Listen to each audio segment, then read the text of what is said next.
বাংলাদেশ সরকারের পক্ষ থেকেই রাষ্ট্রদ্রোহ আইনে ফেঁসে যাচ্ছেন সেই চৈতালি চক্রবর্তী। শাস্তি যাবজ্জীবন কারাদণ্ড বা বিশেষ ক্ষেত্রে একদম মৃত্যুদণ্ড। চৈতালি চাড়াল চৈতি, এই চাড়ালের বাচ্চা দেশের অস্তিত্ব নিয়ে কথা বলেছে, দেশের অখণ্ডতা নিয়ে যারা প্রশ্ন করেছে, এদেরকে আর রক্ষার সুযোগ নাই, এদেরকে নিধন করতে হবে। পরশুদিন তার বিরুদ্ধে মামলা সাবমিট হবে। আমি নিজেই মামলার বাদী হয়েছি। রাষ্ট্রদ্রোহিতার শাস্তি একটাই, যারা রাষ্ট্রে বসবাস করে, রাষ্ট্রের বিরুদ্ধে কথা বলবে, রাষ্ট্রের বিরুদ্ধে ষড়যন্ত্র করবে, তাদের তো কোনো বিচার নেই, সরাসরি তাদের ফাঁসি। তাই আগে চৈতালি চক্রবর্তী দালালটাকে ফাঁসি চাই এবং তাকে যারা ইন্ধন দিচ্ছে, অর্থ দিয়ে, বিত্ত দিয়ে, সাহস দিয়ে। চৈতালি মুখার্জিকে অতি সত্বর আইনের আওতায় আনতে হবে। এই মহিলাকে যদি আজ ছাড় দেওয়া হয়, যদি তাকে বিচারের আওতায় না আনা হয়, জবাবদিহিতার আওতায় না আনা হয়, আইনের আওতায় না আনা হয়, তাহলে এর মতো আরো হাজারো চৈতালি মুখার্জি সামনে এগিয়ে আসবে এবং উগ্রবাদী দেখানোর সাহস করতে পারবে। সে ভারতের রয়ের হয়ে কাজ করতেছে, এর কেউ থামান, এর বিরুদ্ধে আইনগত ব্যবস্থা নেন। এ বাংলাদেশের সার্বভৌমত্ব নিয়ে প্রশ্ন তুলতেছে, সার্বভৌমত্বকে হুমকির মুখে ফেলে দিচ্ছে। মনে রাখা উচিত, এটা আপনার বাপ মোদীর দেশ না। এই দেশ আর আপনার বাপ মোদীর চাকর শেখ হাসিনা হস্তান্তর নাই, বুঝছেন? বাংলাদেশের জনগণরা খুব ভালো করে জানে আপনাদের মতো কিছু হিন্দুরা বাংলাদেশের থেকে ভারতের রয় এজেন্ট হয়ে বাংলাদেশের ক্ষতি করার জন্য ভারতের স্বার্থ হয়ে কাজ করতেছে। ভারতের দাদাগিরির বুকে কাঁপন ধরাতে পানির নিচে নিঃশব্দে এগিয়ে আসছে পাকিস্তানি হাঙর। কিন্তু এবার পাকিস্তান একা নয়, তার পেছনে রয়েছে পরাশক্তি চীন আর আমাদের প্রিয় বাংলাদেশ। তারেক রহমানের আসন্ন চীন সফরকে ঘিরে দেশ বিদেশে ব্যাপক আলোচনা শুরু হয়েছে। আনুষ্ঠানিকভাবে সফরটি বাণিজ্য, বিনিয়োগ ও অর্থনৈতিক সহযোগিতা কেন্দ্রিক হিসেবে উপস্থাপন করা হচ্ছে। তবে এর পেছনে রয়েছে আরও বিস্তৃত কৌশলগত ও ভূরাজনৈতিক গুরুত্ব। আসসালামু আলাইকুম। অবশেষে শেষ রক্ষা পাচ্ছে না সেই চৈতালি, যে দেশের সার্বভৌমত্ব নিয়ে কটূক্তি করায় সাধারণ জনগণ তার বিপক্ষে মাঠে নামতে শুরু করেছে। শুধু তাই নয়, সাধারণ জনগণের পাশাপাশি হিন্দু সম্প্রদায়ের লোকজনও তার বিরুদ্ধে মাঠে নামতে শুরু করেছে। ভিডিওর শুরুতেই আপনারা এই সংক্রান্তই বেশ কিছু ভিডিওর অংশ বিশেষ ইতিমধ্যেই দেখেছেন এবং তার সাথে ভারত বাংলাদেশের মধ্যে যে রাজনীতির উত্তেজনার সৃষ্টি হয়েছে, সেই উত্তেজনাকে কেন্দ্র করে বাংলাদেশের বর্তমান প্রধানমন্ত্রী তারেক রহমান এমন একটি সিদ্ধান্ত নিয়েছে, যে সিদ্ধান্তের কারণে নরেন্দ্র মোদীর রাতের ঘুম হারাম হয়ে গিয়েছে। ভিডিওর শুরুতেই আপনারা এ সংক্রান্ত বেশ কিছু ভিডিওর অংশ বিশেষ ইতিমধ্যেই দেখেছেন। মূলত আজকের এই ভিডিওটিতে সেই সকল ভিডিওর বিস্তারিত আলোচনা দেখতে পারবেন। ভিডিওর শুরুতেই যে সকল ভিডিও দেখেছেন, তা থেকে হয়তো ইতিমধ্যেই আন্দাজ করতে পেরেছেন আজকের এই ভিডিওটি কতটুকু গুরুত্বপূর্ণ হতে চলেছে। অতএব চলুন কথা না বাড়িয়ে একটি লাইক দিয়ে সম্পূর্ণ ভিডিওটি দেখে আসি। চৈতালি মুখার্জিকে অতি সত্বর আইনের আওতায় আনতে হবে। এই মহিলাকে যদি আজ ছাড় দেওয়া হয়, যদি তাকে বিচারের আওতায় না আনা হয়, জবাবদিহিতার আওতায় না আনা হয়, আইনের আওতায় না আনা হয়, তাহলে এর মতো আরো হাজারো চৈতালি মুখার্জি সামনে এগিয়ে আসবে এবং উগ্রবাদী দেখানোর সাহস করতে পারবে। এই মহিলা 95% মুসলমানের দেশে বসে কিভাবে মুসলমানদেরকে হুমকি দিতে পারে, কিভাবে সে 95% মানুষের এই দেশে দাঁড়িয়ে, এই দেশের খেয়ে, দেশের হয়ে সারা জীবন ভরে এই দেশে সে একজন আইনজীবী হয়ে, সুপ্রিম কোর্টের মতো একটা জায়গার আইনজীবী হয়েও সে কিভাবে এই দেশের মুসলমানদেরকে হুমকি দিয়ে বলে যে প্রয়োজনে তারা হিন্দুদের জন্য একটা আলাদা একটা স্টেট তৈরি করবে, কিভাবে আলাদা প্রদেশ তৈরি করবে, কিভাবে সে এই মুখ থেকে এই কথা উচ্চারণ করতে পারে। সে আরো ঘোরতর অপরাধ করেছে এই কথা বলে, যে সে বলেছে যে এই দেশের মুসলমানরা যখন হিন্দুদেরকে পাহারা দেয়, তখন নাকি তারা হিন্দুদেরকে মুসলিম করার জন্য প্ররোচনা দিতে নাকি পাহারা দেয় এবং হিন্দুদের কাছ থেকে টাকা পয়সা নাকি হাতিয়ে নেওয়ার জন্য নাকি পাহারা দেয়। এই যে হীনমন্যতা, এই যে মানে নিচু মানসিকতা, বলে না যে চোর যে যেমন সে হচ্ছে তেমন, ওরা নিজেরা হচ্ছে চোর, ওরা ভালো কিছু করতেও পারে না, ভালো কিছু চিন্তাও করতে পারে না। সেজন্য ওরা মুসলিম ধর্মের, ইসলামের যে সৌন্দর্য, যে অন্য ধর্মের মানুষদেরকে আগলে রাখা, এই জিনিসটার যে একটা সৌন্দর্য, এই জিনিসটা ওরা বোঝে না। হ্যাঁ, ওরা মনে করে যে এই বুঝি মানে তাদের মধ্যে মনে হয় কোনো খারাপ চিন্তা ভাবনা আছে। তো যাই হোক, এই মহিলাকে দিয়ে শুধুমাত্র একটা মানে এই কুত্তি হিন্দু মহিলাকে দিয়ে তো আসলে সকল হিন্দুদেরকে জাজ করা যাবে না। অনেক ভালো ভালো হিন্দুরা রয়েছে, হিন্দু ভাইরা রয়েছে, দাদারা রয়েছে, বোনেরা রয়েছে, যারা দেশপ্রেমিক, যারা এই দেশটাকে ভালোবাসে, যারা দেশের সাথে বেইমানি করে না, ঠিক আছে? কিন্তু এই মহিলা হচ্ছে একটা বেইমান, এই মহিলা হচ্ছে বেইমানের প্রতীক, এই মহিলা হচ্ছে শুভেন্দুর দালাল, এই মহিলা হচ্ছে মোদীর দালাল, এই মহিলা হচ্ছে গিয়ে ওদের হিন্দু নেতা যে বলেছিল গাইবান্ধা ভালো না লাগলে ছেড়ে চলে যাও, তার দালাল। এই মহিলা হচ্ছে ওই মন্ত্রীর দালাল, যে মন্ত্রী বলেছিল ভারতের যে মুসলমানরা এখানে নামাজ পড়তে পড়ার সুযোগ দেওয়া হবে না, যদি প্রয়োজন হয় তাহলে তোমরা হচ্ছে বাংলাদেশে চলে যাও অথবা পাকিস্তানে চলে যাও, তার দালাল। এই মহিলা হচ্ছে আওয়ামী লীগের দালাল, এই মহিলা হচ্ছে শেখ হাসিনার দালাল। সুতরাং এই দালাল মহিলাকে যদি এখনো বিচারের আওতায় না আনা হয়, আইনের আওতায় না আনা হয়, তাহলে এই দেশটা খুব শীঘ্রই মানে রসাতলে ভেসে যাবে। এই মহিলাই যথেষ্ট এবং এই মহিলার মতো যারা আছে, যারা এখনো কথা বলতে শুরু করে নাই, তারা কথা বলা শুরু করে দেবে। অতি সত্বর এই মহিলার বিরুদ্ধে পদক্ষেপ নিতে হবে। কেন আজকে এই 1971 সালের পরে, আজকে এই 24-এর পরে, আজকে এই 2026 সালের এই জুন মাসে আমাদেরকে শুনতে হলো যে প্রয়োজনে এই দেশটাকে হিন্দুদের জন্য আলাদা করা হবে। যে দেশে হিন্দু মুসলিমরা ভাই ভাই এক প্লেটে খায়, এক জায়গায় ঘুমায়, একসাথে চলে ফেরে এত বন্ধু সুলভ আচরণ, তাদের মধ্যে এত ভালো সম্পর্ক, এই দেশের হিন্দু মুসলিমদের মধ্যে, সেই দেশে সে কিভাবে হিন্দুদেরকে এভাবে উস্কানি দিতে পারে এবং মুসলিমদের মধ্যে কিভাবে এইভাবে মুসলিমদেরকে সে হুমকি দিতে পারে। অবশ্যই এই মহিলাকে আইনের আওতায় আনতে হবে। আপনারা কেউ চুপ করে থাকবেন না, সবাই এর বিরুদ্ধে সোচ্চার হন, এর বিরুদ্ধে পোস্ট করেন, ভিডিও করেন, লাইভ করেন, শেয়ার করেন, কমেন্টস করেন, ছড়িয়ে দেন, যাতে করে এই মহিলা দ্বিতীয়বার কোনো কথা বলার সাহস না পায়। সোশ্যাল মিডিয়াতে দূরের কথা, কোনো জায়গায় যেন দাঁড়িয়ে যেন আর কোনোদিন কোনো স্পিচ দিতে না পায়। তিনি একজন আইনজীবী, যতটুকু আমি আইন অঙ্গনে খবর নিয়েছি যে তিনি খুবই খুবই একদম ডাউন লেভেলের একজন আইনজীবী। তিনি আইন অঙ্গনে বা আদালত অঙ্গনে, আদালত প্রাঙ্গণে তার তেমন কোনো ধরনের সম্মানীয় অবস্থান নেই। আমাদের সনাতনী ধর্মের অনেক সিনিয়র আইনজীবী রয়েছে, অনেক সম্মানিত আইনজীবী রয়েছে, কিন্তু তিনি কোনো ধরনের স্তরে সম্মানের স্তরে আছে বলে আমি শুনিনি। গতকাল থেকে আমি বিষয়গুলি জেনেছি, আরো অনেক বিষয় আছে, সেগুলো নিয়ে আপনাদেরকে জানাবো। তবে একজন নাগরিক হিসেবে আমার কাছে মনে হচ্ছে এই মুহূর্তে এই বিষয়গুলো নিয়ে কথা বলা দরকার, যে হঠাৎ করে তিনি এবং তারা অনেকেই মিলে কেন হঠাৎ করে বাংলাদেশে এমন একটা অরাজক পরিস্থিতি তৈরি করবার জন্য উঠে পড়ে লেগেছে। আমরা যতটুকু জানি যে তাদের প্রতি বর্তমান সরকার জনাব তারেক রহমান এই পর্যন্ত ধর্মীয় আলোকে কোনো গোষ্ঠীকে তিনি ইঙ্গিত করেননি। এই পর্যন্ত জনাব ডাক্তার শফিকুর রহমান, জামায়াতের আমির, তারা অলরেডি ঘোষণা দিয়েছে এরকম যে যারা নন মুসলিম আমাদের দেশে, নন মুসলিম হিসেবে আমাদের দেশে নাগরিক হিসেবে আছে, তাদের প্রতি কোনো ধরনের খারাপ আচরণ সহ্য করা হবে না। তাদেরকে বলা হচ্ছে, তাদেরকেই টার্গেট করা হচ্ছে। হিন্দুরা কিন্তু টার্গেট করছে কাদেরকে? জামায়াত ইসলাম। অথচ জামায়াত ইসলাম সবচেয়ে সবার আগে তাদেরকে প্রোটেকশন দেওয়ার জন্য গেছে, যায়, এরকম অনেক উদাহরণ তৈরি করেছে।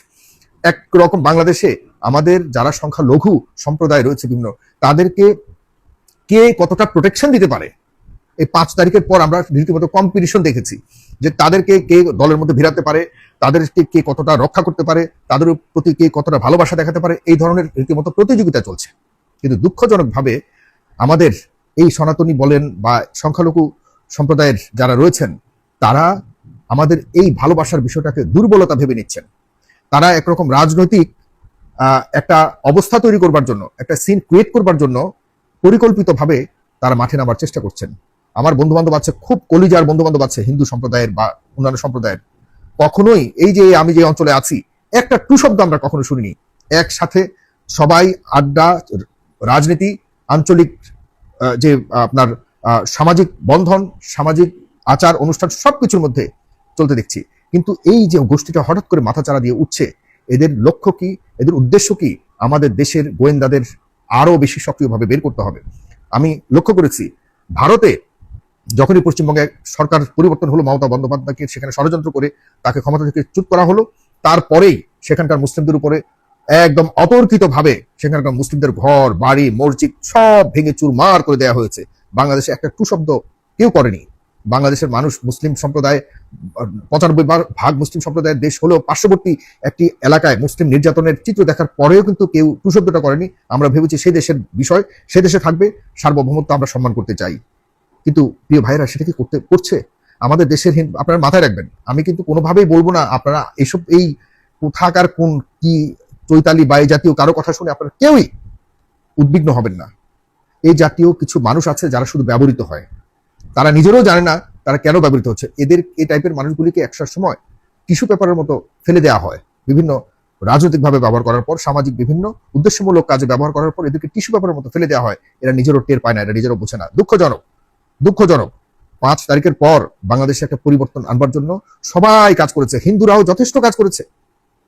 হিন্দুদের কোনো ধরনের ধর্ম, বর্ণ, রাজনৈতিক আদর্শ, বিশ্বাস নির্বিশেষে সবাই রাস্তায় নেমে এই পরিবর্তন ঘটিয়েছে।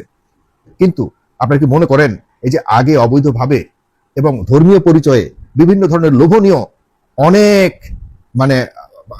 স্বার্থ হাসিল করবার মতো যে সুযোগ হারিয়েছে, এরা কি বসে থাকবে? কোনোদিনও বসে থাকবে না। কিন্তু এদের সংখ্যা অনেক কমে গেছে। বাংলাদেশে এখন কোনো বৈষম্য থাকবে না। এই বৈষম্যের জন্যই কিন্তু শেখ হাসিনাকে একদম পুরোপুরি ইতিহাসের সর্বোচ্চ নিকৃষ্টভাবে পতিত হতে হয়েছে। তার পতন ঘটাতে মানুষ বাধ্য হয়েছে।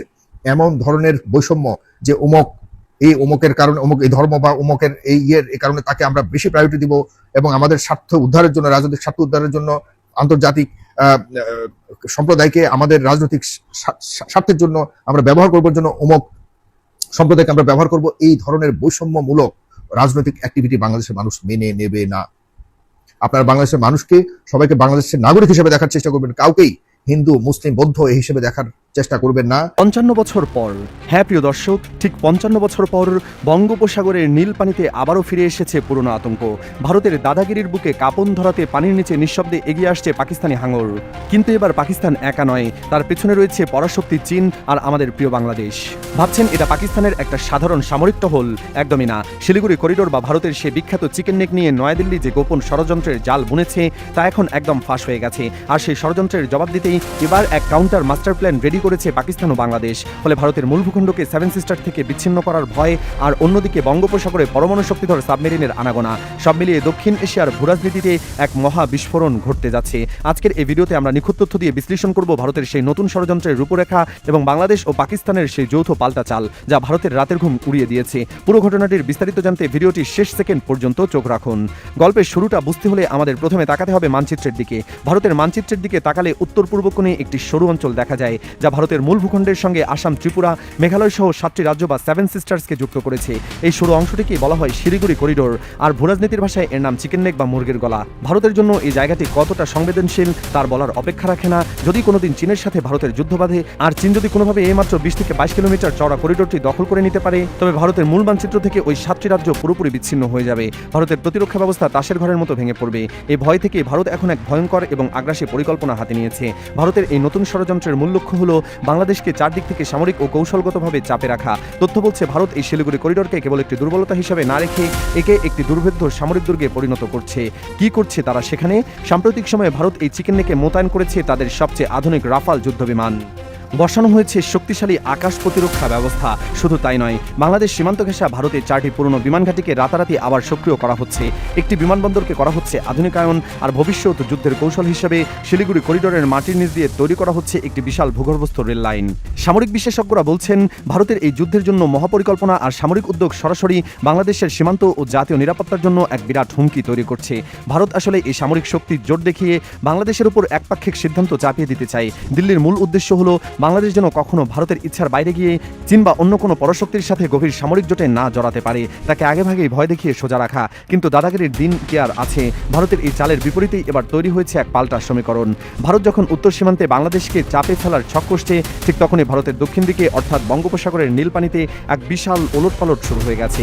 দীর্ঘ 5 দশক পর এই জলসীমায় ফিরছে পাকিস্তানের সামরিক উপস্থিতি, আর এই ফেরার নাম রাখা হয়েছে অত্যন্ত চতুরতার সাথে হাঙর। ইতিহাসের পাতা থেকে একটু ঘুরে আসা যাক। 1971 সালে মুক্তিযুদ্ধের সময় পাকিস্তানের নৌবাহিনী এক ঐতিহাসিক পরাজয়ের মুখোমুখি হয়েছিল, কিন্তু সেই যুদ্ধের একটি ঘটনা ভারতীয় নৌবাহিনীর ইতিহাসে আজও এক বড় ধাক্কা হিসাবে স্মরণীয় হয়ে আছে।